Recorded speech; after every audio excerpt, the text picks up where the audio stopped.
இசையின் தேவன் இளையராஜா அவர்களின் ஆசை மகள், தேனினும் இனிய குரலுக்கு சொந்தக்காரர் பவதாரணி. 1976 ஜூலை 23 பிறந்தார் பவதாரணி. மூத்த மகன் கார்த்திக் ராஜா, பவதாரணி, யுவன் சங்கர் ராஜா என 3 பிள்ளைகள். 1995 மஸ்தானா மஸ்தானா பாடல் மூலம் அறிமுகமாகி கடைசி பாடலாக மகரசையா என்னும் பாடல். கனிமொழி அவர்களின் அம்மாவின் கவிதையை பாடலாக பாடினார் கடைசியாக பவதாரணி. அமிர்தம், இலக்கணம், கல்வர்கள், மாயநதி என தமிழிலும் தெலுங்கு, கன்னடம், ஹிந்தி படங்களுக்கும் இசையமைச்சிருக்காங்க பவதாரணி. யுனிக்கான குரலுக்கு சொந்தக்காரவங்க பவதாரணி.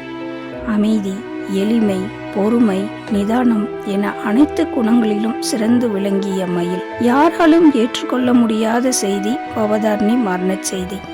இதை எப்படி தாங்கிக் கொள்ள போகிறார் இசைஞானி அவர்கள்? எந்த ஒரு தந்தைக்கும் இப்படி ஒரு நிகழ்வு நடக்கக்கூடாது. தன் கண்ணெதிரே உயிரற்ற குழந்தையை காணும் கொடுமை. வார்த்தைகளால் சொல்ல முடியாது அந்த வேதனையையும் வலியையும். கல்லீரல் புற்றுநோயினால் இறந்தார் என செய்தியை கேட்டதும் இந்த செய்தி பொய்யாக இருக்கட்டும் என ரசிகர்களின் உள்ள குமுறலாக இருந்தது. இளையராஜா அவர்களின் மனைவி ஜீவா அவர்களின் இறப்புக்கு பின் ஒரு தாயாக, மகளாக நம் இசை தேவனை மீட்டெடுத்த பொறுப்பு பவதாரணி அவர்களுக்கு அதிகம். தற்போது பவதாரணியின் இழப்பை எப்படி தாங்கிக் கொள்ளப் போகிறார்? என் அன்பு மகளே என அவர் வெளியிட்டுள்ள அந்த ஒற்றை வாக்கியம் ஒரு தந்தைக்கும் மகளுக்குமான வானளாவிய அன்பை அடக்கிய வார்த்தைகள். எல்லாம் வல்ல திருவண்ணாமலையார்தான் இதை கடந்து வரும் சக்தியை தர வேண்டும் நம் இளையராஜா அவர்களுக்கு.